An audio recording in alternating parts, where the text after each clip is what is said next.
हाय। स्वागत है आप सभी का हमारे यूट्यूब चैनल बुल अन्नर पर। दोस्तों अक्सर लोग कंफ्यूज रहते हैं कि आईपीओ और राइट्स इशू के बीच में डिफरेंस क्या होता है। तो आज आपका ये कंफ्यूजन मैं बिल्कुल क्लियर कर देता हूँ। देखिए सिंपल सी बात है, जब कोई कंपनी अपना बिजनेस एक्सपेंड करना चाहती है या फिर और बढ़ाना चाहती है तो उसे फंड की जरूरत पड़ती है, जिसके लिए वो अपना आईपीओ लॉन्च करती है। अब ये जो आईपीओ होता है ये पब्लिक के लिए या नए इन्वेस्टर्स के लिए नए शेयर्स कंपनी ऑफर करती है। अब वही बात करें राइट्स इशू की, तो जब कंपनी अपने डेट को क्लियर आउट करना चाहती है, किसी पर्टिकुलर प्रोजेक्ट को एक्वायर करना चाहती है, तो इसके लिए कंपनी को फंड की जरूरत पड़ती है, जिसके लिए वो राइट्स इशू अपना लॉन्च करती है। अब इसमें एक फायदा और होता है, जो एग्जिस्टिंग शेयर होल्डर्स होते हैं उनको डिस्काउंट रेट पर और ज्यादा शेयर्स खरीदने का मौका मिल जाता है। इससे इनकी ओनरशिप भी डाइल्यूट नहीं होती है, तो इससे ज्यादा फायदा होता है एग्जिस्टिंग शेयर होल्डर्स को। अब एक कंपनी है मर्क्यूरी ट्रेडिंग लिमिटेड, जो करेंटली 63 रुपए के आसपास में ट्रेड कर रही है। इसने भी अपना राइट्स इशू लॉन्च किया है। ये कंपनी एग्रीकल्चर प्रोडक्ट्स की ट्रेडिंग का बिजनेस करती है। इसकी सारी डिटेल्स मैं आपके साथ आगे स्क्रीन पर शेयर करूंगा, इसलिए वीडियो को एंड तक जरूर देखिएगा। वीडियो आपके लिए काफी इन्फॉर्मेटिव होने वाली है। सो बगैर किसी देरी के सीधा स्क्रीन पर चलते हैं। गाइस, सबसे पहले समझ लेते हैं राइट्स इशू क्या होता है और ये क्यों लॉन्च किया जाता है।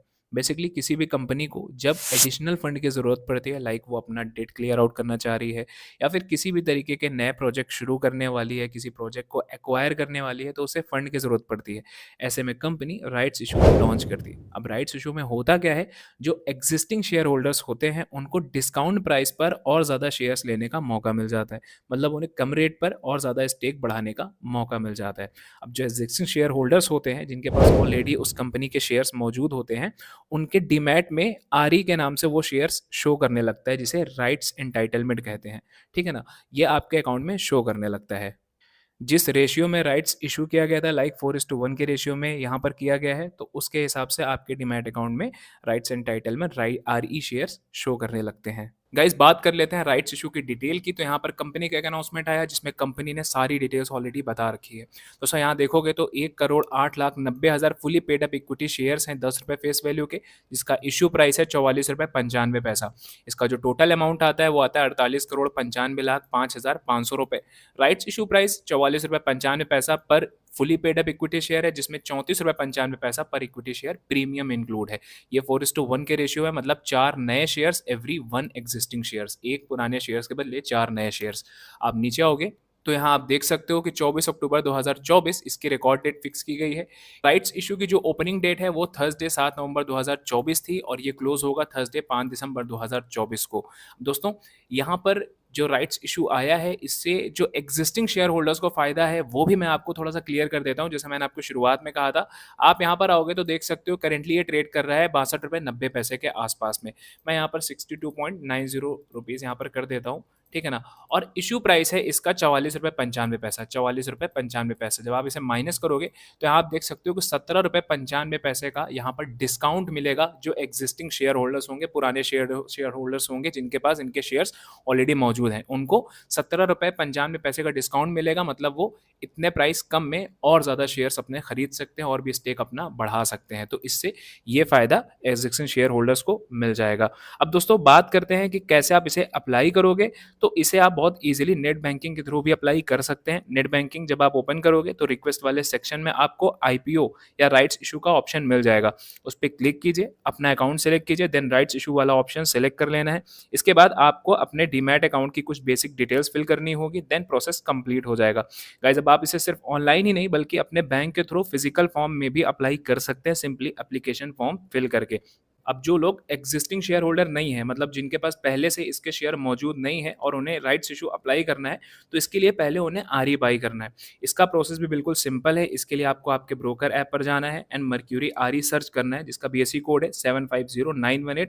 देन आप इसे बाई कर सकते हैं। बाकी का जो प्रोसेस मैंने आपको बताया एग्जिस्टिंग शेयर होल्डर्स के लिए वही सेम होगा। अब दोस्तों, इस राइट्स इशू के बाद कंपनी जो है वो इन्वेस्टर्स की निगाहों में आ गई है, बड़े बड़े प्लेयर्स की नज़र में आ गई है, जो कि हर ट्रेडर और इन्वेस्टर के लिए अच्छी बात है। जो इसको कुछ समय के लिए होल्ड करना चाहते हैं उन्हें एक अच्छा बेनिफिट भी आगे चलकर देखने को मिल सकता है। साथ ही जो एग्जिस्टिंग शेयर होल्डर हैं उन्हें तो इसका फायदा देखने को मिल ही रहा है। अब बात करते हैं कंपनी की डिटेल की। तो कंपनी 1985 में आई, मर्क्यूरी ट्रेड लिंक्स लिमिटेड। ये एग्रीकल्चर प्रोडक्ट का बिजनेस करती है। इनका बीएसई कोड है 512415। करेंटली ये 63 रुपये के आसपास में ट्रेड कर रहे हैं। इसका मार्केट कैपिटल है 85.6 करोड़ रुपए, स्टॉक की पी 53.5 और बुक वैल्यू ₹8.42 है। कंपनी का आरओसी 23.6% और आरओई 19.2% है। इसका फेस वैल्यू ₹10 यहाँ पर आप देख सकते हैं। Pledge percentage, debt to equity ये दोनों ही जीरो है, तो ये बहुत अच्छी बात है कि कंपनी फाइनेंशियली बहुत स्ट्रांग है। इसके साथ एफआईआईस की होल्डिंग हमें 22% की देखने को मिल रही है। ये शॉकिंग भी है और काफ़ी अच्छी बात है कि कंपनी में एफआईआईस की भी एक बड़ी होल्डिंग यहाँ पर मौजूद है। दोस्तों नीचे आएंगे तो कंपनी के रिजल्ट की बात कर लेते हैं। कंपनी ने जून 2024 में 0.71 करोड़ का यहाँ पर प्रॉफिट बुक किया है, नेट प्रॉफिट। इसके अलावा कंपनी का जो रेवेन्यू था वो 7.90 करोड़ का है इस जून 2024 में, और लास्ट क्वार्टर में कंपनी का रेवेन्यू 3.08 करोड़ था, और लास्ट क्वार्टर में कंपनी का नेट प्रॉफिट भी 0.11 करोड़ था, जो कि लेटेस्ट क्वार्टर से काफ़ी ज़्यादा कम देखने को मिल रहा है। तो इससे ये समझ में आता है कि कंपनी के रिजल्ट जो है वो भी काफ़ी इंप्रूव हो रहे हैं। एक और बड़ी बात यहाँ पर देखने को मिली है कि 13 नवंबर 2024 को कंपनी की एक बोर्ड मीटिंग होने वाली है, जिसमें कंपनी अपने अपकमिंग फाइनेंशियल रिजल्ट पर कंसिडर करेगी और उसका भी अप्रूवल देगी, ठीक है ना। तो यहाँ पर कंपनी अपना अपकमिंग क्वार्टरली रिजल्ट भी अनाउंस करने वाली है। तो 13 नवंबर की डेट को आप थोड़ा सा नोटिस करके रखिएगा, फोकस में रखिएगा, उस दिन आपको एक अच्छा मूवी देखने को मिल सकता है। लास्ट में बात कर लेते हैं कंपनी के रिटर्न की। तो कंपनी ने एक साल में 2700% का यहाँ पर रिटर्न प्रोवाइड किया है। आप जैसा देख सकते हैं लास्ट 1 ईयर में 2700% का कंपनी ने रिटर्न दिया है। दोस्तों इसके जो एक्सपेक्टेड टारगेट की बात करें तो ₹85 तक ये स्टॉक जा सकता है आगे चलकर, तो एक बहुत बड़ा बेनिफिट आपको मिल सकता है आगे। तो जो एग्जिस्टिंग शेयर होल्डर हैं जिन्होंने अपने स्टेक बढ़ाए हैं और जो नए शेयर होल्डर्स हैं जिनको ये बाय भी करना है, तो उनको आगे चलकर काफ़ी अच्छा बेनिफिट मिल सकता है। मेरे हिसाब से स्टॉक काफ़ी ज़बरदस्त है, मजबूत है, फाइनेंशियली भी स्ट्रॉन्ग है, और इनके क्वार्टरली रिजल्ट्स भी काफ़ी इंप्रूव होकर आ रहे हैं। फिलहाल दोस्तों वीडियो सिर्फ एजुकेशनल पर्पज़ के लिए है, इसलिए अगर आपको किसी भी तरीके का इन्वेस्टमेंट करना हो तो प्लीज़ अपने फाइनेंशियल एडवाइजर से एडवाइस लेकर ही करें। यहाँ होने वाले किसी भी प्रॉफिट या लॉस की रिस्पॉन्सिबिलिटी सिर्फ और सिर्फ आपकी होगी। ये वीडियो किसी भी तरीके के बाय सेल रिकमेंडेशन के लिए नहीं बनाई गई है। I am not any kind of SEBI registered analyst और एडवाइजर। वीडियो पसंद आए वीडियो को लाइक शेयर कमेंट करना मत भूलिएगा। मिलते हैं नेक्स्ट वीडियो में, तब तक के लिए गुड बाय, टेक केयर, जय हिंद।